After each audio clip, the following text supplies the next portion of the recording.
Hello my dear students, how are you? This is Sachin Mishra.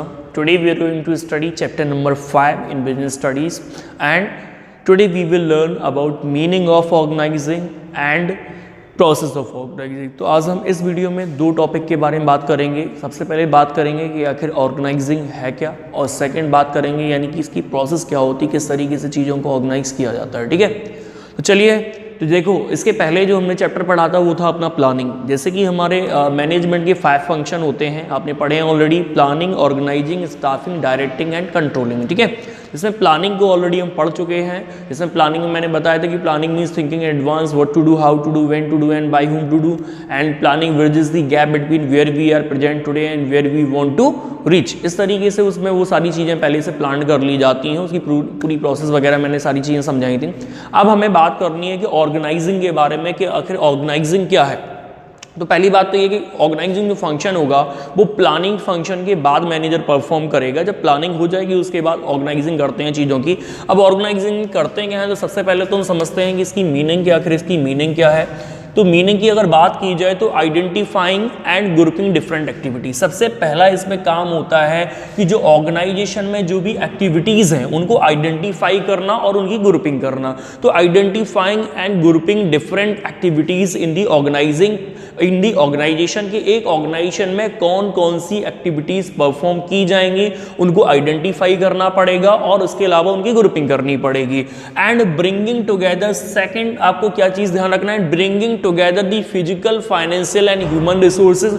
और जो भी आपके पास फिजिकल रिसोर्सेज जैसे मशीन वगैरह है, रॉ मटेरियल है, ये सब फिजिकल रिसोर्सेज माने जाएंगे। फाइनेंशियल रिसोर्सेज मतलब मनी वगैरह, जो फाइनेंस है वो हमें अरेंज करना पड़ेगा। And human resources, human resources मतलब जो हमारे एम्प्लॉइज हैं यहाँ पे पर्सनल है। तो क्या लिखा है, and bringing together the physical, financial and human resources to establish most productive relationship. किस लिए? मोस्ट प्रोडक्टिव रिलेशन एस्टैब्लिश करने के लिए, for the achievement of the organization goal, जिससे ऑर्गेनाइजेशन गोल क्या हो सके, अचीव हो सके। मोस्ट प्रोडक्टिव रिलेशन यानी कि सुपीरियर सबऑर्डिनेट के रिलेशन क्रिएट हो जाएंगे, अथॉरिटी रिस्पॉन्सिबिलिटी रिलेशनशिप डेवलप हो जाएंगे। ठीक है, तो वो चीज़। तो फाइनली आपको ये मीनिंग इसकी ध्यान रखनी है ऑर्गेनाइजिंग की। Okay, organizing can be defined as identifying and grouping of different activities and in organization and bringing together the physical, financial and human resources to establish most productive relations for the achievement of the organization goal। इसकी कुछ हम definition भी learn कर सकते हैं अगर चाहें तो, काफ़ी अच्छी डेफिनेशंस है। एक तो डेफिनेशन है हेनरी फ्यूल की। तो हेनरी फ्यूल के अकॉर्डिंग देखो हेनरी फ्यूल ने क्या बोला है इसके बारे में।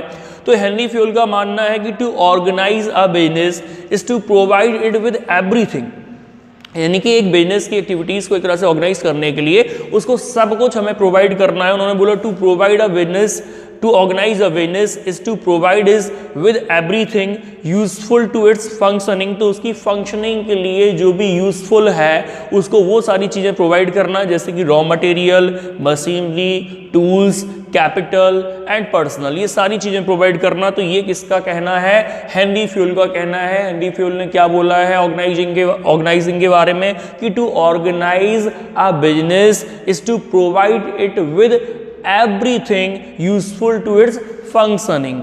और वो क्या क्या प्रोवाइड कर रहे हैं, जैसे raw material, machinery, tools, capital and person. Second definition जो है according to George R Terry की, तो सेकंड डेफिनेशन आपको बताएगी जॉर्ज आर टेरी। तो जॉर्ज आर टेरी ने क्या बोला है, जी आर टेरी ने, इन्होंने बोला है कि organizing is the establishing of effective authority relationship, establishing of effective authority relationship, यानी कि जो एम्प्लॉइज हैं उनके बीच में क्या डेवलप कर देना, क्या इस्टेब्लिश कर देना, इफेक्टिव अथॉरिटी रिलेशनशिप डेवलप करना, इस्टेब्लिश करना among selected work person and work places in order for the group to work together efficiently. तो ये डेफिनेशन हो गई जॉर्ज आर टेरी की। इनमें से आप किसी की भी लर्न कर सकते हो जिसकी आपको आसान लगे। इसके बाद हम पढ़ते हैं ऑर्गेनाइजिंग की प्रोसेस के आखिर कैसे ऑर्गेनाइजिंग की जाएगी, या ऑर्गेनाइजिंग फंक्शन जो होगा वो कैसे परफॉर्म किया जाएगा। उसमें टोटल आपको 4 स्टेप ध्यान रखने हैं। पहला स्टेप है identification and division of work, second step है डिपार्टमेंटलाइजेशन, थर्ड स्टेप है assignment of duties and fourth step है एस्टैब्लिशिंग रिपोर्टिंग रिलेशनशिप। तो यहाँ पे टोटल 4 स्टेप हो गए हैं, हम एक एक करके समझते हैं। सबसे पहले मैंने कौन सा बताया, identification and division of work. तो सबसे पहले क्या किया जाता है, first of all the work is identified in the organization. तो ऑर्गेनाइजेशन में मतलब वर्क आइडेंटिफाई किया जाता है as per the plan and properly division of work among the employees. तो पहले तो हम लोग उसको पहले वर्क को आइडेंटिफाई करते हैं एज पर प्लान के अकॉर्डिंग जो भी होगा, और उसके बाद हम लोग प्रॉपरली डिवाइड कर देते हैं। जैसे कि आपने उसमें जो अपने फ्यूल का प्रिंसिपल पढ़ा था, पहला वाला डिवीजन ऑफ वर्क, मेन वही लिखना है। तो डिवीजन ऑफ वर्क में क्या लिखा था आपने कि the whole work should be divided into small task और स्मॉल यूनिट और small jobs and each job should be assigned to each and every employee according to his और हर क्वालिफिकेशन। तो वो सब चीजें, तो यहाँ पे जो होल वर्क है वो थोड़े थोड़े पार्ट में डिवाइडेड हो और वो एम्प्लॉइज़ को उनकी क्वालिफिकेशन वगैरह के बेस पे ही मैं असाइन करना है। जैसे कि बैंक में जो पूरा काम होता है तो वो डिवाइडेड होता है कि कैश का काम जो जैसे कैशियर देखेगा, अकाउंटेंट देखेगा, लोन वगैरह पास करने का काम पीओ देखेगा, प्रोफेशनरी ऑफिसर, बैंक की रखवाली के लिए वहाँ पे गार्ड होंगे, ठीक है, और सारी चीज़ों को मैनेज करने के लिए बैंक मैनेजर होगा, इस तरीके से। तो identification and division of work में आप क्या ध्यान रखना है, the first step in the organising is identifying and dividing the work as per plan. The division of work make sure that is no duplication of work and there is no burden of work on one person. और work को divide करते time ये भी ध्यान रखना चाहिए कि कोई भी डुप्लीकेशन ऑफ वर्क ना हुआ हो और किसी एक ही पर्सन के ऊपर ज़्यादा वर्क ना डाला गया हो, वो ओवरबर्डन ना हो। Work can be shared among the employees, the manager divide the work into smaller unit and each unit of work is called a job. और वर्क को यूनिट्स में डिवाइड कर देते हैं और वो each unit is called job, उसको हम किस नाम से जानते हैं, जॉब के नाम से। आगे बात करते हैं सेकंड स्टेप, जब आइडेंटिफिकेशन डिवीजन ऑफ वर्क हो जाएगा तो सेकंड स्टेप में पहुंचेंगे डिपार्टमेंटलाइजेशन।